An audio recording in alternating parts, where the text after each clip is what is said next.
Welcome to Dance to Heal.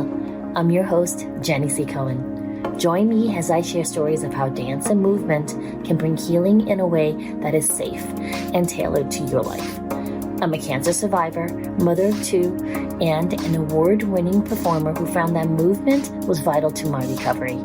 I created Dance to Heal Wellness and also authored the best-selling book, Outside in Recovery, Dancing My Way Back to Myself After Breast Cancer. I will bring new techniques to help you on your dance journey and healing path. Are you ready to move? Dance to Heal starts now.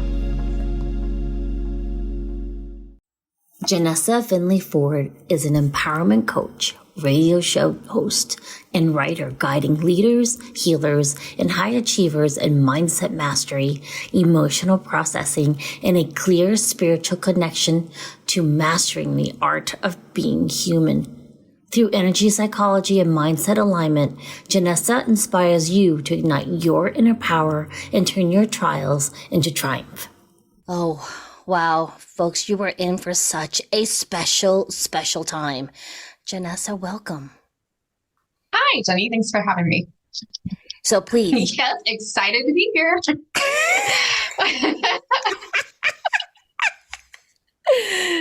Hi, so listen, please tell the audience, we just heard about all your accolades. What started you on this journey? My own healing process, right? So I heard last week that we go through 3 stages in life. The first is up until about 30 years old of just living experiences. And then from 30 to 50, it's this healing journey or rectifying and resolving the experiences we had up until our 30s. And I don't know what the last one was because I literally stopped my brain and I laughed out loud because my gift to myself for my 30th birthday was an energy psychology session, which began my healing journey. So not to get in the weeds of my background, but growing up young, I had repressed memories of sexual assault that I did not recover until well into my healing journey in my mid-30s, which really set the stage for the challenges I had in relationships, primarily, both with myself and other people. So eating disorder, lots of physical bronchitis, physical health issues, divorced after 1 year of marriage, married at 21, divorced at 22, and just kind of a really rough road and not a lot of self-accountability along that rough road either, if I'm being truly honest. And I decided that path in life wasn't what I wanted because I just was spiritually, mentally, emotionally, physically bankrupt at every level. And I didn't know, being very focused in the physical, I didn't know how I was going to make it till retirement. And I wasn't yet 30 years old. So I was working in the criminal justice field, which was really high demand and not well financially compensated. And I was enjoying what I was doing, but I was so burnout, and I was burnout at every level. And I didn't have relationships that supported me in the way I desired. I still have some lifelong friends. And so they've been through it all. And this is no disrespect to them. It was my ability to connect. And I love them so much for going through all of my phases and forms with me to now connect on a deeper level. And so yeah, it really just was so much dissatisfaction in every area of my life. I'm like, I do not know what my potential really truly even is. I just know I'm woefully underliving it. Ooh, you're giving me chills. Wow. Yeah. So audience, the trigger warning is that with SA, for most of us, if we went through it, we may not remember it. And part of my healing process was acknowledging that something happened because it was still affecting my relationship. This is something resolved. I've done so much work on this. Something as simple as I am married 30 years already. and with the same person 35 years. And you would think I would feel safe, right? I've been with this person over 30 years for most of my life, basically, now that I'm 55, more 60, 70% of my life. And yet there was a period of time when we were snuggling, I could not abide an arm or leg thrown over me. So if we were spooning, just that physical act would make my breathing accelerate, and I would feel as if someone was suffocating me. And we couldn't figure out why until I started doing that work. So what are some things, audience, as we're speaking about things like this, what are some things that you don't have rhyme or reason? It interrupts your maybe getting close with yourself or other people or community. Another example is when I was very involved in the American belly dance scene. And it was always me feeling, oh, they never give me a seat at the table. They never give me a seat at the table. And it was this, I always have to be of service, Janessa. It was never, oh, you can just come and be a part of the community. And has I done this work? It's been this reflection. I put myself there. I would come in and be, how can I serve you? When they were happy, I showed up. And so the shift in my saying, well, maybe I don't want to become a professional belly dancer. It's hard work, y'all. And I wanted more time with my husband and my children who were growing up at the time. It wasn't because they weren't giving me the seat at the table. I made a subconscious decision. I didn't want to do that work. Yeah, our subconscious really, really drives everything. And I know that you talk about that at length here. But it's incredible how much out of touch with my subconscious I was in the relationships that I was building, the career I was building, when I was very hurt and not healing, but trying to find my way through those life experiences to the next thing outside of myself that would bring me the gratification or the relief. For me, a lot of that was athletics. Particularly as I got outside of high school and college, running, pretty high impact on the body, weight training, and then having injuries because I was pushing my body too far.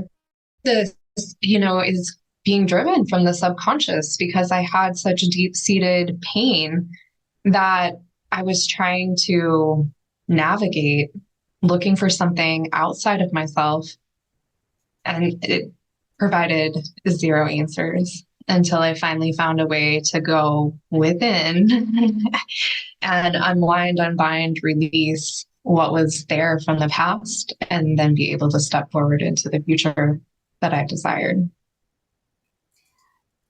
I love that. Would you give this amazing audience that's tuned in today, would you give them some beginning steps towards something like that? How does one go within? Of course, folks, you gotta look up Janessa at fiercelyradiantsoul.com. All right. So that's understood. You're gonna go to her website and look up at what her current offering is. Check out her podcast. However, some of us want to figure out, well, does what she suggests even work for me first? So what would you suggest? Some 3 tips. Yeah. First of all, we do have an episode all around going within on Eyes Wide Open. And so if you want to go deeper into this, please do. One of the things I didn't talk about heavily in that episode, because I wanted to have variation of content, is words. I really want to focus on linguistics or words here today. And so how to go within can be as simple as paying attention to the words you're speaking, the language that you're using, the words that you casually speak to your partner, a friend, as you describe a situation. And for me personally, I noticed it more showing up in other people when they spoke.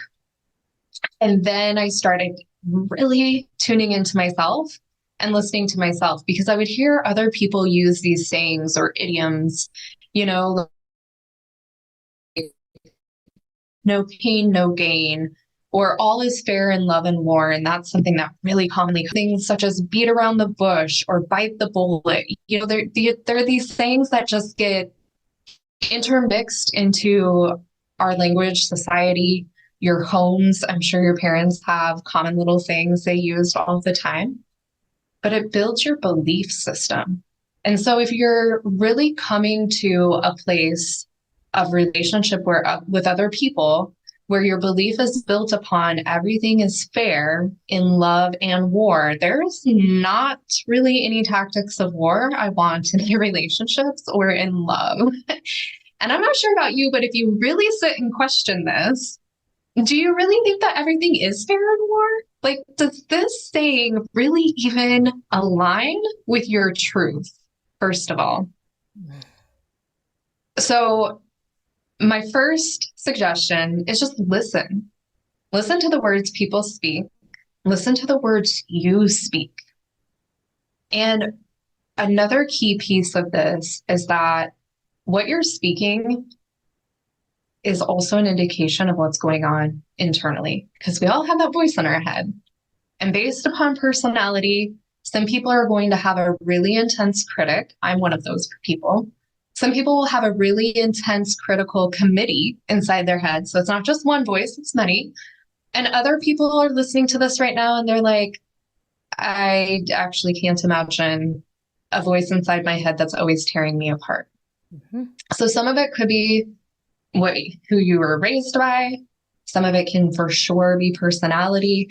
I bring this up just to give us some freedom and liberation around sometimes we talk so much about what we experienced in our youth or growing up to just stand in our own autonomy of who we are, and that everything that we're experiencing is an opportunity for growth, for learning, for dancing in this playground of life that we're in to collect all the glorious little gems of wisdom that we can along the way.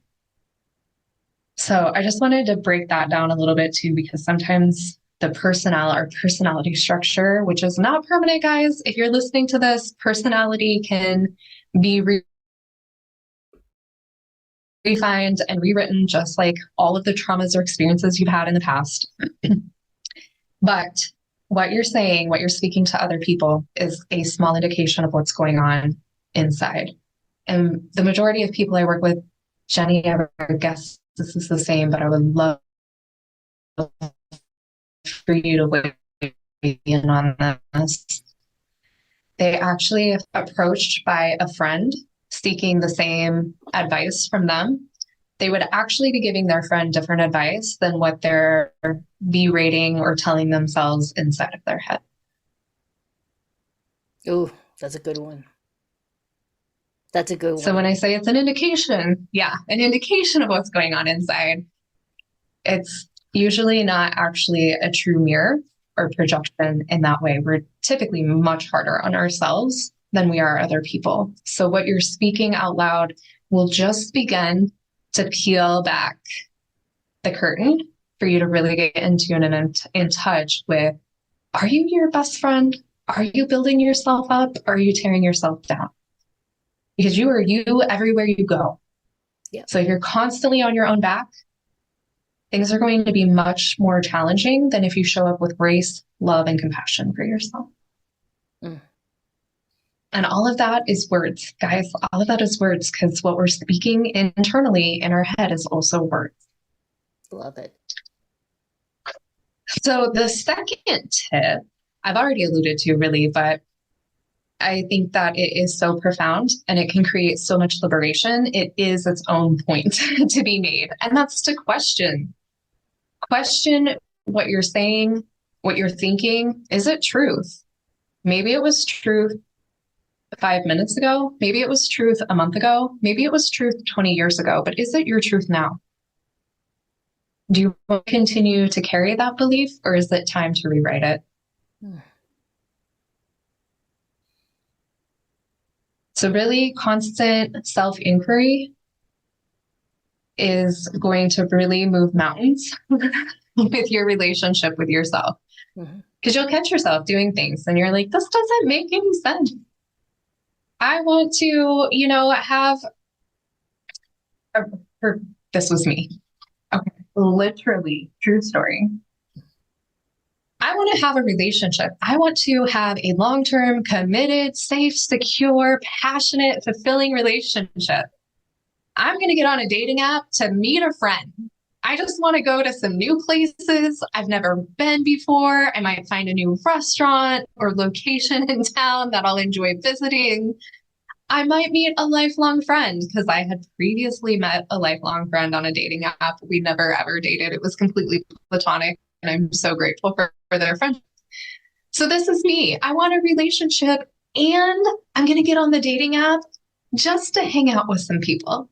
Now, there is some divine intervention because literally, true story, I met my husband when I signed up on that dating app. But I wasn't all in committed, and he really had to give me some space to grow. And I had to challenge a lot of my beliefs about commitment and what I was available for. So I wanted this long-term, secure, passionate connection. But was I able to provide that same commitment and security to him? And I for sure was not in the beginning. That's something I had to grow into. But it was through that self-inquiry, instead of pointing the finger at him that he wasn't doing something to make me secure. Like Jenny, you gave a great example of that in the beginning too. It's not a duration of time. It's finding that security within yourself. But if I hadn't questioned myself, my own thoughts, my own beliefs, and I just looked external for him to make me comfortable, that relationship would have never flourished. So self-inquiry will just like turn lights on for days within yourself. I know it's a simple tip, but it's so profound. It's a process where there is no destination. The whole thing's the journey.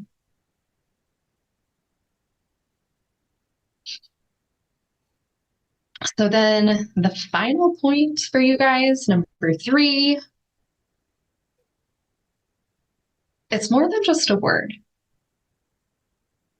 We as humans are equipped with all of our glorious 5 senses. So I have an exercise for all of you out there listening to do right now. And Jenny, you can jump in here and actively do the exercise. If you want to demonstrate, you certainly don't have to. But with words, we have representations of how it looks, smells, tastes, sounds, things you would never think about with words unless you're pointed back to do so. And this is a fun thing I like to explore with my clients as well, because I know I've talked a lot about relationships here today, which is something I really love to work with clients on. But we work on all sorts of things. But to the tune of relationships, I'll just continue using those examples since that's been the focus.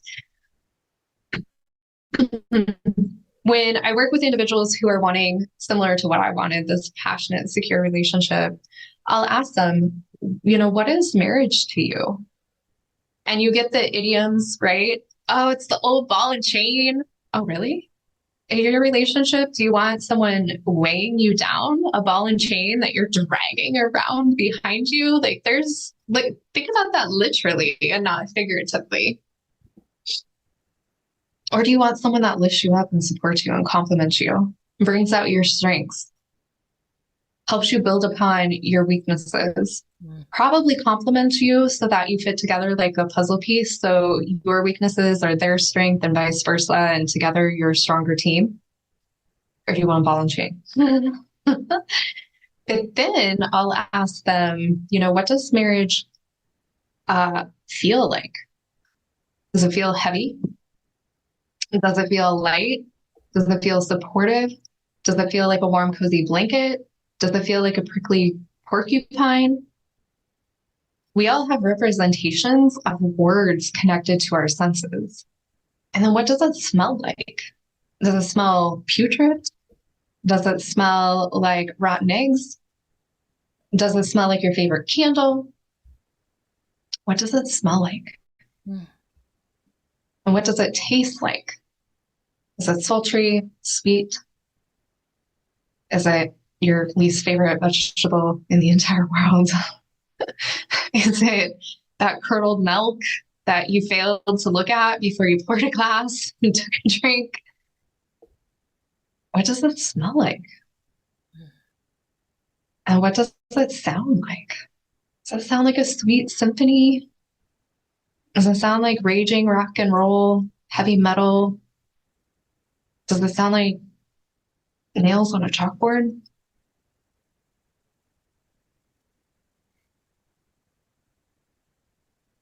That's amazing. And then what does that look like? Sorry, I'm like, we have 5 senses and that was only 4. Which am I missing? What it looks like.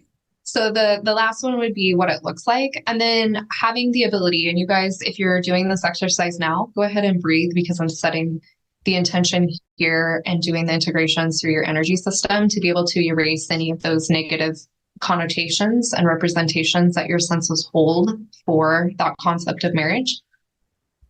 But where we have those negative connotations with the words, it doesn't actually create the space to build the harmony, the happiness, the joy, the peace. And that's all from a word, one word, marriage. You dig into responsibility, commitment. When you look at the areas of life where you're wanting to develop or you're feeling a little bit stuck, and just focusing on one word and rewriting that definition or the representations we have within our senses can actually make it feel warm and cozy rather than making it feel like struggle and strife or Oh, I love that. Thank you. That was a masterclass right there, y'all. I hope you really are understanding the reason why you're here right now with us, audience, is because you really needed this. This is a little heads up, wake up call for you to really understand those 3 simple tips of listening to your words. Wait, what was the second one? I loved them. self-inquiry. Yeah, self-inquiry. Right? And then the third, I'm asking about what the second one, which is self-inquiry. And then the third one was understanding the ramifications of even each word you're using. I'm going to add one more layer, audience, which I struggled with a lot in my recovery, which I would always get this exercise, and I used to actually get mad, which was envision your perfect day. And I would get stuck because I thought I was married to that initial version of my perfect day. Janessa's exercise isn't for you to do once and that's the end all be all answer to your life. We're asking you to begin this journey. So what you start with today may look different as you're healing and shifting. When we're healing ourselves, you think you need this right now, and it's going to get you to the next layer of your recovery, and you're coming back to yourself. That's the biggest thing. I really, really love that first thing, which was the listen to the words that are being used around you, and then listen to what you're saying outside of you. Some of us are never given permission to use our own words. Some of us, such a good point, right? Most of us are just parroting what we've heard, and or we're rarely given platforms to even speak and held in grace as we're learning to speak. I want you to hear this, folks. We're saying to you, we're giving you permission to speak, and then just listen to what's coming out. Please give yourself that grace. There's actually no judgment. We're just showing you another way to look at how you're conducting your life. Has a means of, if this doesn't serve you, which direction do you want to move in where it does? That's the key. Janessa, I'm just so, I got children up and up on my body, and I'm so excited about this, just these 3 simple tips. And yet, again, a masterclass conducted in 10 minutes for you audience. So I'm going to remind them again, go to fiercelyradiantsoul.com. Check out Janessa's episode about words, the words that you use. Come back to this episode and re-listen to it. Feel free to put questions. If you're on the YouTube channel, put questions in the comments. And we'll come back and have Janessa address them, or she may just comment underneath them. I personally would prefer her to just come back and we'll just do a part B to this interview. Would you be willing to do that, Janessa? Come back. Yeah. Yes, I would love to, but I really want to.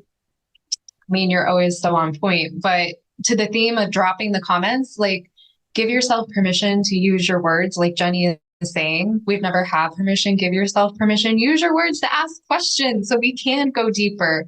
So we definitely want to deliver what's going to serve and support you where you are and meet you where you are. So use your words and help guide us in supporting you. Yes. And I'm going to end with a reminder. Sometimes before we do that, you have to come back into your body. And if you go to danceandheal.com and you get my gift of that class, that's that little pinch of something that helps you begin to use your words. And that's okay. Thank you so much for coming, Janessa. We'll see you guys next time, folks. Thanks for listening to Dance to Heal with Jenny C. Cohen. Come back next time to hear stories of recovery through movement and learn more ways that you can move your body. To work with me and continue your journey, visit outsideinrecovery.com. Are you ready to move?